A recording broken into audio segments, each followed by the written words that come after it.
자, 2024년 6월 22일에 있었던 지방공무원 시험에서 보건직 전공 과목인 보건행정에 대한 기출해설 특강 진행하도록 하겠습니다. 시험에 대한 전체 총평 먼저 해보고 가면은 난이도가 좀 낮은 편이었어요. 이렇게 굉장히 어렵고 여러분들이 헷갈릴 만한 문제가 거의 없었고 지역적인 문제 한 문제 정도? 그 정도 있었다. 그래서 아마 굉장히 공부 좀 열심히 하신 분들은 100점, 만점자가 꽤 많을 것으로 보여져요. 그래서 보건행정에서는 한 문제 이상 틀리면 안 돼요. 합격을 위해서는 높은 점수를 획득을 해야 되는 문제 난이도였다라고 보시면 됩니다.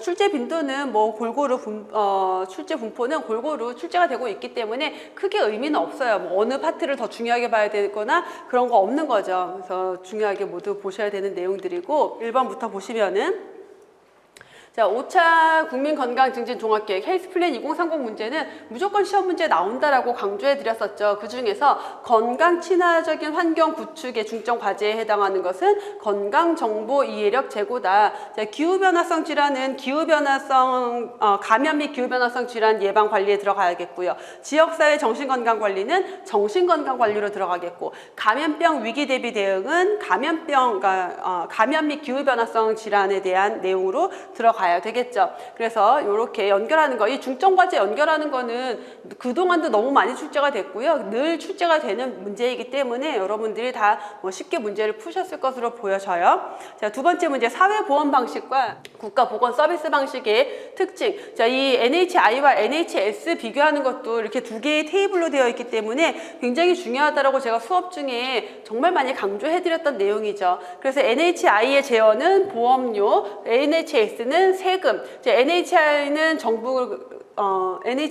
정부가 직접 관리를 하는 게 아니라 보험자를 통해서 공공기관인 보험자를 통해서 관리를 하고요. NHS는 우리나라의 보건복지부처럼 사회보장청 이런 데에서 직접 정부기관이 관리한다라고 했고, NHI 국가들은 주로 행위별 수가제나 총액계약제를, NHS가 인두제를, 한국, 프랑스는 NHI, 영국, 이탈리아는 NHS에 해당이 되죠. 그래서 정답 옳은 것은 1번 가가 되겠고, 이 두 개 비교 테이블, 그래서 NHI와 NHS를 비교하는 거는 너무너무 빈출 문제죠.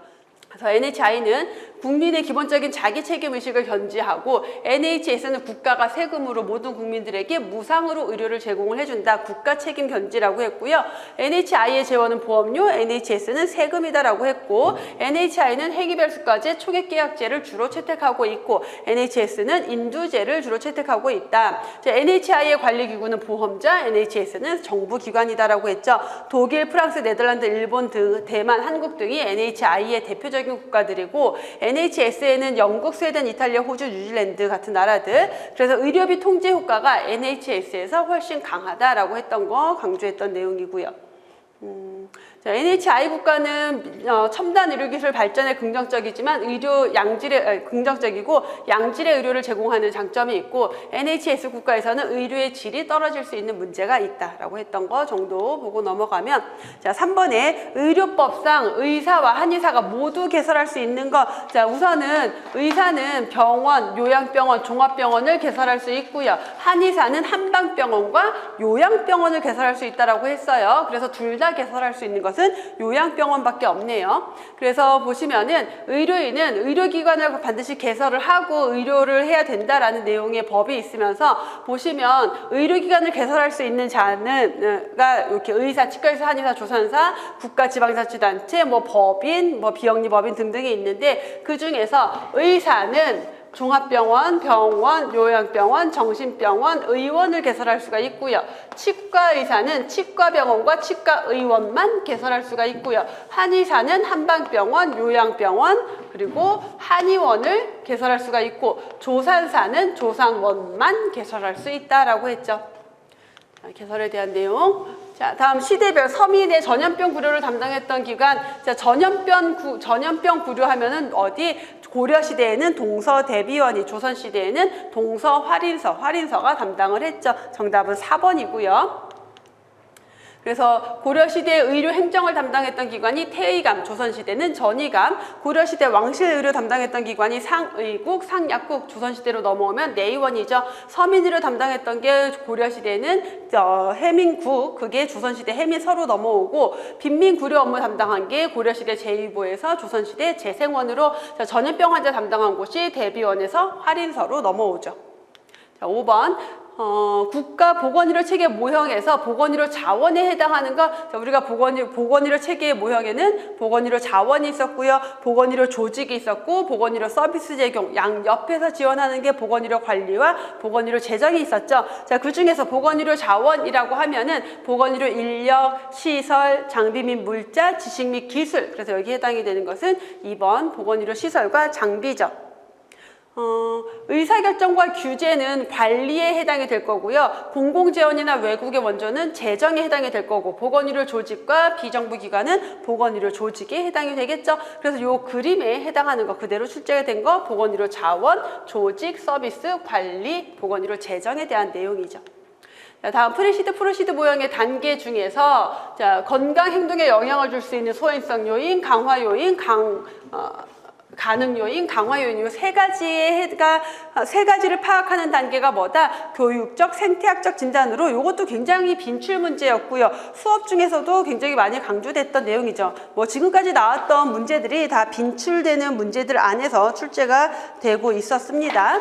그래서 이 내용은 정답은 3번이 되겠고, 이 그림으로 제가 항상 설명을 드리는데, 제일 첫 번째 뭘 한다? 사회적 진단을 한다. 사회적 진단 단계에서 뭘 확인한다? 그 지역 주민들의 삶의 질 수준을 확인을 하고요. 자, 그걸 확인했으면 두 번째 단계 역학적 진단 단계에서는 삶의 질에 영향을 미치는 건강 문제가 무엇인지, 이 건강의 문제의 원인이 되는 행동적인 요인, 환경적인 요인들을 파악을 하고요.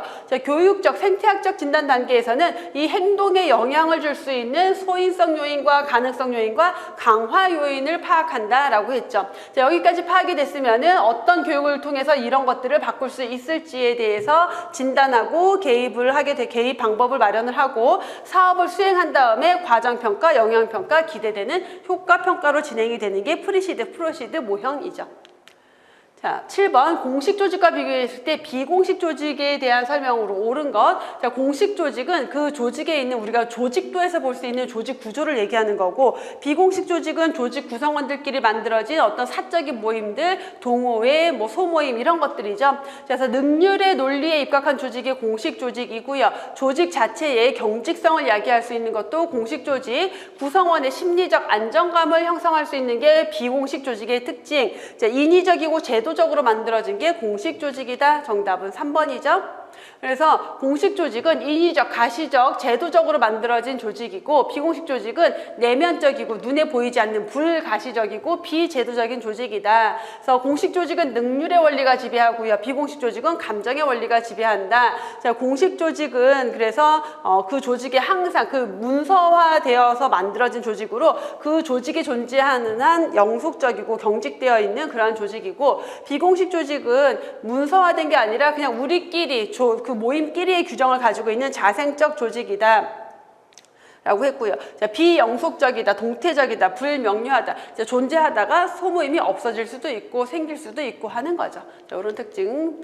자, 8번 문제, 지역보건의료 기관 묻고 있는데, 만성질환 예방 및 건강한 생활습관 형성을 지원하기 위해서 읍면, 동마다 설치되는 게 뭐다? 건강생활지원센터다. 자, 보건소는 시, 군, 구별로 하나씩 설치된다라고 했고요. 보건지소는 읍면마다 설치한다라고 했고, 보건의료원은 병원의 기능을 하는 보건소다. 자, 보건지소는 인구 5,000명 미만을 기준으로 해서 리동 단위로 설치가 되죠. 정답은 4번. 자, 보건소 업무 중에서 만성질환 예방, 건강한 생활습관 형성을 지원하기 위해서 설치가 되고, 읍면동마다 하나씩 설치가 된다라고 했죠. 자, 9번 인사평가자가 피평가자의 능력이나 성과를 실제보다 높게 평가한다, 관대하다라는 거죠. 관대화의 경향. 그래서 뭐 매우 우수, 보통, 미흡, 매우 미흡이 있을 때 대부분 매우 우수나 우수 쪽으로 몰려 있는 것을 관대화 경향이라고 했고요. 엄격화 경향은 반대로 엄격한 기준. 그래서 매우 미흡이나 미흡 쪽으로 가 있는 것. 집중화 경향은 이제 한 점수에 집중되어 있는 경우를 얘기한다라고 했고, 시간적 오류는 뭐예요? 돼요. 자, 시간적 오류는 자, 1월부터 11월까지의 근무 실적으로 평가를 해야 되는데 최근에 있었던 사건, 11월, 10월에 있었던 사건만 가지고 평가하는 오류, 중심화 경향이 가운데 점수로 보통이다로 몰려 있는 것. 자, 상동적 오류, 유형화 오류라고도 하는데 자, 그 사람의 출신 지역, 소속 집단에 따라서 어떤 편견을 가지고 평가하는 것. 너 어느 지역 출신이야? 그럼 어떻겠구나. 너 어느 학교 출신이야? 그럼 어떻겠구나라고 하는 것을 상동적 오류라고 했죠. 정답은 4번 관대화 오류. 그래서 근무 성적 평정 오류에는 뭐 여러 가지가 있는데 연쇄 효과라고 하면은 그 사람이 공부를 잘했어. 얘는 공부를 잘하니까 성적도 좋을 거야. 이렇게 하나의 평정 요소가 다른 평정 요소에 영향을 주는 것. 자, 집중화, 관대화, 엄격화 설명드렸고요. 자, 규칙적 오류라고 하는 것은 규칙적으로 계속 일관되게 오류가 있는 거예요. 그래서 이렇게 관대화, 엄격화, 집중화 경향이 있는 것, 이런 것들이 다 규칙적 오류에 해당이 돼요. 일관되게 좋은 점수를 주거나 일관되게 나쁜 점수를 주는 것. 그럼 반대로 총계적 오류, 총체적 오류라고도 하는데 일관성이 없어요. 그래서 누구는 좋은 점수, 누구는 나쁜 점수를 불규칙하게 주는 경우를 총계적 오류라고 하죠. 자, 시간적 오류, 상동적 오류 설명 드렸고, 논리적 오류는 평정 요소와 평정 요소 간의 논리적이고 상관관계 때문에 오류가 생기는 경우를 의미를 하고, 대비 오차 같은 경우는 자, 1번 P평가자, 2번, 3번 평가를 하는데 2번의 성적이 실적이 월등히 좋았어요. 그럼 2번에 비해서 3번이 상대적으로 못해 보여서 그 사람의 실적보다 더 낮은 점수를 받거나 이런 경우를 대비 오차라고 하죠. 그래서 9번의 정답은 4번이었고, 자, 10번 문제. 교육 대상자가 많을 때 소집단으로 나누어서 토의하고 결과를 다시 전체에서 통합하는 게 버즐 세션이죠. 그래서 전체 큰 집단을 한 6명 정도씩 해서 소집단으로 나누고 각 소집단별로 토론을 한 다음에 그걸 다시 전체에서 통합하는 방법이 버즐 세션이다. 정답은 4번이 되겠고요. 자, 세미나 같은 경우는 어떤 주제에 대해서 전문 지식을 가지고 있는 사람들이 서로 모여요. 그래서 그 중에서 누군가가 어떤 주제에 대해서 미리 준비를 해오고 자료를 나눠주고 그걸 발표하고 토론하는 방식이죠. 자, 워크숍 같은 경우는 뭐 상호 교육이라고도 하고 집단 작업을 통해서 뭔가 그 집단 작업, 뭐 상호 되게 그 일반적으로 사용된 교육 기법으로 많이 나오진 않는데 집단적 사고, 집단 작업을 통해서 문제도 해결하고 교육 효과도 노리는 그러한 것을 워크숍이라고 합니다. 자, 심포지엄은 어떤 주제에 대해서 미리 준비해온 사람들이 주제에 대해서 발표를 해요. 한 주제에 대해서 여러 명이 준비를 해와서 발표를 하고 그거에 대해서 청중이 듣고 나중에 의견 교환을 하는 방법을 심포지엄이라고 했죠. 그래서 세미나와 심포지엄이 좀 많이 비슷해 보이는데 세미나 같은 경우는 한 주제에 대해서 여러 명이 나와서 같이 의견을 발표하는 게 아니라 한 사람이 한 가지 주제에 대해서 준비를 해와서 발표를 하고 의견 교환을 하고 또 다른 사람이 다른 주제에 대해서 준비를 해와서 발표를 하고 의견 교환을 하고 그 다음에 조금 더 고도에 전문화되어 있는 집단들에서 이루어지는 거예요. 근데 심포지엄은 한 주제에 대해서 여러 명의 어떤 전문가 관계자들이 와서 이렇게 동시에, 그러니까 순차적으로 발표를 이렇게 진행을 하고 그 다음에 토론이 이루어지는 방법이 심포지엄이죠. 자, 버즐 세션은 4명에서 6명 소그룹으로 나눈 다음에 토론을 하고 그걸 다시 전체에서 발표하는 방식이 버즐 세션이다.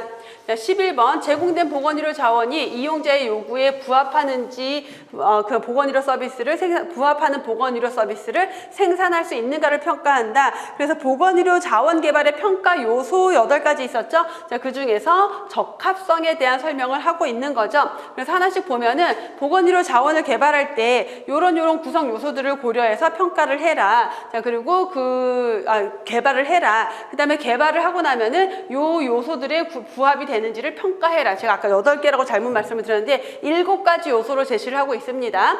그래서 양적 공급이라고 하는 것은 그 국가에서 개발된 보건의료 자원의 양이, 그러니까 의사 수, 간호사 수, 보건의료 시설, 뭐 병상수 이런 것들이 인구당 몇 명이냐, 그래서 인구당 충분한 양의 자원이 있는지, 너무 많진 않은지, 너무 적진 않은지. 자, 질적 수준이라고 하는 것은 이 서비스를 제공하기 위한 보건의료 자원이 가지고 있는 능력, 기술, 시설의 규모 이런 것들. 자, 분포는 보건의료 인력이든 시설이든 이런 것들이 지리적으로, 그다음에 뭐 직종 간의 전문 과목별로 잘 분포가 이루어져 있는지. 자, 효율성은 자원을 개발하기 위해서 얼만큼의 투입이 이루어졌는지, 또 개발한 자원으로 얼만큼의 서비스를 생산해내는지에 대한 개념이고요.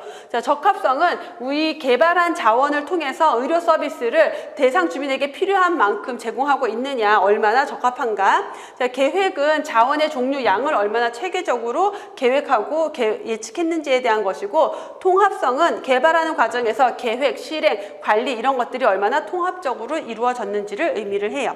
자, 그래서 적합성에 대한 문제였고, 자, 12번 사회경제적 특징 묻고 있는데, 의료 공급자가 수요자의 선한 대리인. 자, 이 대리인이라는 표현은 뭐예요? 의료자가 소비자, 그러니까 그 환자를 대신해서 결정을 해줘야 되는 대리인이라는 거예요. 그럼 선한 대리인이라고 하면은 이 사람에게 꼭 필요한 서비스만 제공을 해줬겠죠. 근데 선한 대리인의 역할을 하지 않는다라고 하는 것은 환자는 잘 몰라. 그러니까 의사가 대신 뭐 CT를 찍어야 돼요, MRI를 찍어봐야 돼요, 입원을 해야 돼요, 수술해야 돼요. 이런 것들을 사실 의사가 거의 결정을 해서 지시를 하는 경우가 생기는 건데, 그럴 때 선한 대리인이었다라면은 꼭 필요한 것만 하겠죠. 근데 그렇지 않아서 발생하는 게 뭐다? 공급에 의한 유인 수요다. 그래서 의사에 의한 유인 수요 문제가 발생한다. 정보의 비대칭성으로 인해서 발생이 되는 거죠. 정답은 2번. 그래서 소비자의 무지, 정보의 비대칭성과 관련돼서 발생하는 공급에 의한 유인 수요, 관련된 법칙으로는 세이의 법칙과 로머의 법칙이 있었죠. 자, 질병관리청장 소속 기관을 묻고 있는데요. 자, 질병관리청 조직으로는 국립보건연구원이 해당이 되죠. 나머지는 다 뭐예요? 보건복지부 소속 기관이다라고 했어요. 그래서 질병관리청 소속으로는 국립보건연구원과 질병대응센터가 있고요. 이 질병대응센터에 국립검역소가 들어가 있고, 자, 그리고 국립결핵병원인 마산병원과 목포병원이 질병관리청 소속으로 되어 있습니다. 그래서 국립검역소가 질병대응센터 소속으로 들어가 있다라는 것까지. 자, 우리나라 의료급여제도 설명 옳은 것. 의료급여 비용을 부담하는 주체는 국민건강보험공단이고, 의료급여네요. 자, 그럼 국민건강보험공단은 의료급여가 아니라 뭐를? 건강보험에 대한 비용을 부담을 하는 주체고, 의료급여 비용 부담은 누가 해요? 시군구가 보장기관인 거죠. 그래서 여기에서 비용을 부담을 하게 되어 있고요. 자, 보건소, 보건의료원, 보건지소는 모두 1차 의료급여 기관에 해당이 됩니다. 자, 의료급여에서의 본인 부담 1종과 2종에게 다르게 적용을 하고 있죠. 그래서 1종 같은 경우는 방문당 1차 의료기관 방문당 1,000원, 방문당 1,500원, 방문당 2,000원. 2종 수급권자는 1차는 방문당 1,000원, 1,500원 이렇게 올라가는 거죠. 그래서 그 비용을 서로 다르게 하고, 입원에 대해서도 1종은 본인 부담이 없고, 이런 것들이 차이가 있고요. 자, 응급환자는 1차 의료급여 기관을 거쳐야 2차 의료급여 기관에서 진료를 받을 수 있다라고 하는데, 응급환자의 경우에는 진료 전달 체계를 거치지 않고 바로 갈 수 있다라고 했습니다. 그래서 정답은 2번이 되는 문제죠. 그래서 1차 의료급여 기관으로는 시장군수 구청장에게 개설 신고를 한 의료기관이다. 이게 뭐예요? 의원, 치과의원, 한의원을 얘기하는 거고, 조산원까지. 보건소, 보건의료원, 보건지소, 보건진료소는 모두 1차 의료급여 기관이고요. 약국이랑 한국희귀필수의약품센터까지가 2차 의료급여 기관. 자, 2차는 시도지사가 개설 허가를 한 의료기관으로서, 시도지사가 개설 허가를 한 거는 병원급 의료기관을 얘기를 하고요. 3차 의료급여 기관은 요 2차 중에서 보건복지부 장관이 지정하는, 그래서 상급 종합병원을 얘기하는 거죠. 자, 의료급여 절차에 대한 걸 보면은 원래는 기본적으로 의료급여, 우리가 건강보험은 1단계와 2단계만 있었죠. 그래서 1차 의료기관, 1차 요양기관, 2차 요양기관을 묶어서 1단계, 3차 요양기관이 2단계였는데, 의료급여는 1차, 2차, 3차의 절차를 다 거쳐야 돼요. 자, 다 거쳐야 되는데, 예외적으로 거치지 않을 수 있는 경우들이 있죠. 우리 건강보험에도 예외 사항들이 있었죠. 그것과 마찬가지로 이렇게 응급환자, 분만, 결핵, 희귀, 난치성 질환, 중증 질환의 경우에 근무한 그 의료기관에 근무하는 수급권자가 진료를 볼 때, 장애인 보조기기 지급받을 때, 장애인 구강진료센터, 감염병 확산 같은 긴급한 사유가 있을 때, 결핵 질환의 확진에 대해서 의료급여를 받을 때, 이럴 때에는 1차, 2차, 3차 거치지 않고 바로 갈 수 있다라는 거예요. 이게 1호부터 8호까지 해서 2차든 3차든 그냥 바로 갈 수 있는 거고, 9호부터 14는 3차까지는 아니고 2차에 바로 갈 수 있는 경우가 있는데, 자, 2차는 이제 단순 물리치료가 아니라 작업치료, 운동치료, 재활치료 필요할 때, 한센병 환자, 장애인 의료급여 받을 때 등등 뭐 이런 경우들이 있다라고 보시면 됩니다. 자, 15번 빈칸에 들어갈 값, 장기요양보험 가입자가 재가급여를 받을 때 본인 부담은 몇 %다? 15%다. 그래서 100분의 15죠. 그래서 재가급여는 15%, 시설급여는 20%라고 했고요. 자, 마이어스의 양질의 보건의료 요건 중에서 전인적 의료기관들의 유기적 협동하면은 뭐예요? 지속성이죠. 이것도 너무 중요하게 강조됐던 내용들이고 시험 문제로도 여러 번 출제가 됐죠. 그래서 마이어스의 양질의 보건의료 요건으로는 접근성, 질적 적정성, 지속성, 효율성이 있다라고 했고, 그 중에서 지속성은 전인적 의료가 이루어져야 하고요. 지역사회 수준에서는 의료기관들과의 유기적인 관계가 의료기관들끼리의 유기적 관계가 있어야지 지속성이 보장될 수 있다라고 했습니다. 자, 다음 사회보장법상 사회보장제도인데 요게 조금 지엽적이면 지엽적이다라고 할 수 있는 문제이기도 하죠. 자, 생애 주기에 걸쳐서 보편적으로 충족되어야 하는 기본 욕구와 특정 사회 위험에 의해서 발생하는 특수 욕구를 동시에 고려해서 소득, 서비스를 보장하는 맞춤형 사회보장제도래요. 자, 요 내용들이 뭐냐면 사회보장기본법에서 정의하고 있는 내용 중에서 평생 사회 안전망에 대한 내용이죠. 그래서 요 정의들을 보시면은 사회보장기본법의 정의에서 사회보장이란 출산, 양육, 실업, 노령, 장애, 질병, 빈곤, 사망, 자, 이런 것들을 뭐라 그랬어요? 사회적 위험이라고 했고, 사회적 위험으로부터 국민을 보호하고 삶의 질을 향상하기 위한 소득, 서비스를 보장하는 사회보험, 공공부조, 사회서비스까지를 사회보장이라고 했고요. 자, 그다음에 그 정의 밑에 쭉 보시면은 사회보험에 대한 정의, 공공부조에 대한 정의, 사회서비스에 대한 정의, 그리고 평생사회 안전망에 대한 정의까지 있죠. 그래서 평생사회 안전망이란 생애 주기에 걸쳐서 보편적으로 충족되어야 하는 기본 욕구, 그다음에 특수 욕구를 동시에 고려해서 소득이나 서비스를 보장해주는 맞춤형 사회보장제도를 평생사회 안전망이라는 제도로 만들어서 시행하고 있는 거예요. 그래서 이 평생사회 안전망에 대한 문제가 출제가 됐고요. 자, 18번. 자, 18번 문제도 빈출 문제로 굉장히 많이 강조가 됐고 모의고사에서도 여러 번 풀어드린 내용이죠. 자, 익명의 동일한 전문가들에게 개별적으로 설문을 하고 결과를 전달하고 회수하고 하는 과정을 반복한다. 자, 이렇게 하는 방법이 뭐다? 델파이 기법에 대한 설명이죠. 그래서 델파이 기법은 전문가들에게 익명을 바탕으로 자문을 의뢰해요. 그래서 설문지를 보내고 설문지를 회수해서 결과를 통합한 다음에 통합된 결과를 다시 보내서 어떤 달라진 의견들을 또 받고 그거를 계속 반복해서 의견의 합의를 만들어내는 게 델파의 기법이죠. 그래서 전문가의 직관에 의존하는 주관적이고 질적인 미래 예측 기법이다. 특징들을 보시면은 익명성, 반복, 통제된 환류라고 하는 것은 피드백을 줄 때 여러 사람들의 의견을 취합해서 통계 처리를 해서 통계된 결과만 보내준다라는 거죠. 그래서 응답을 통계 처리하고 그 과정을 거치면서 전문가의 합의를 이끌어낸다. 자, 명목 집단 기법은 말뿐인 집단이다라는 건데 그냥 이렇게 뭔가 종이에다가 어떤 의견을 써서 그걸 취합해서 뭔가 그 표결하는 방법으로 의견을 취합하는 방법입니다. 자, 브레인스토밍 기법 같은 경우는 집단 토의 기법으로 뭔가 창의적인 아이디어가 있을 때 모두 발언을 기본으로 하면서 다른 사람의 의견에 비판을 하면 안 되는 그러한 토론 기법이고, 초점 집단 면접이라는 게 여러분들이 아마 처음 보는 내용이 나왔을 것 같은데, 초점 집단 면접은 어떤 주제와 관련돼서 관계 있는 사람들을 모아서 그냥 그 면담하는 거예요. 그래서 예를 들어 우리가 어떤 상품을 라면을 개발을 하고 있어요. 그럼 라면 좋아하는 사람들을 모아. 그래갖고 앉혀놓고 어떤 의견을 물어보거나 이런 것들을 초점 집단 면접이라고 해요.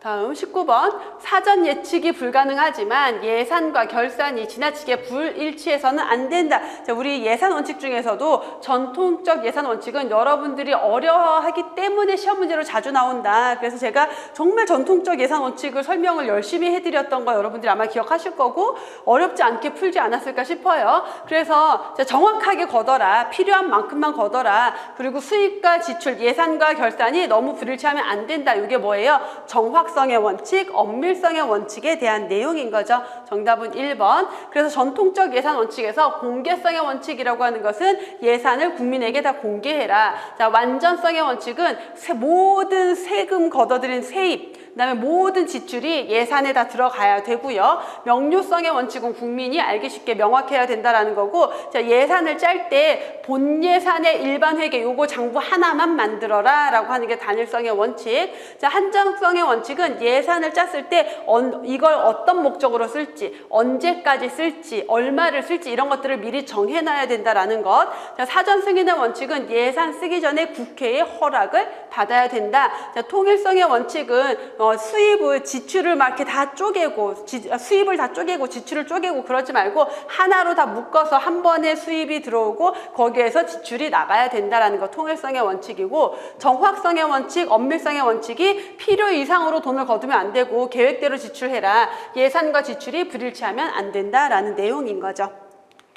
자, 마지막 문제. 의료 보장을 위한 재원 조달 방법 중에서 공공재원 또는 준공공재원이 아닌 것. 자, 이것도 우리 사회보장 내용의 교재 기본서에 있는 내용이죠. 그래서 간단하게 먼저 보면은 공공재원에 해당하는 거, 요거 그 재원 조달 방법에 대한 문제가 출제된 적이 거의 없어요. 예전에 복지부에서 한번 출제됐는데 제가 이게 출제 가능성이 있어서 교재에 포함을 시키고 있는 내용이고, 그러다 보니까 기출문제에 많이 없다 보니까 아마 여러분들이 교재를 보고도 기억을 못 하시는 분들이 있을 것 같아서 요것만 제가 페이지를 좀 넣어놨거든요. 그래서 요거 이게 어디 있었지 싶은 분들은 여기 보건행정 1권 261페이지에 보면 있는 내용이고요. 자, 공공재원, 준공공재원에 해당이 되는 게 일반 조세 수입, 부채, 소비세, 사회보험, 복권 같은 거고요. 민간재원이 고용주가 부담하는 거, 민간건강보험, 기부금, 진료비 본인 부담하는 내용들이에요. 그래서 이 중에서는 기부금만 해당이 되지 않겠죠. 자, 여기까지 해서 보건행정 문제 20문제를 모두 풀어봤고요. 자, 우리 이번에 시험 보신 분들 모두 좋은 성적으로 합격하시길 바라고, 다음 시험 준비하시는 분들은 이 강의가 많은 도움이 됐길 바랄게요. 자, 여기까지 하고 마무리하겠습니다. 수고하셨습니다.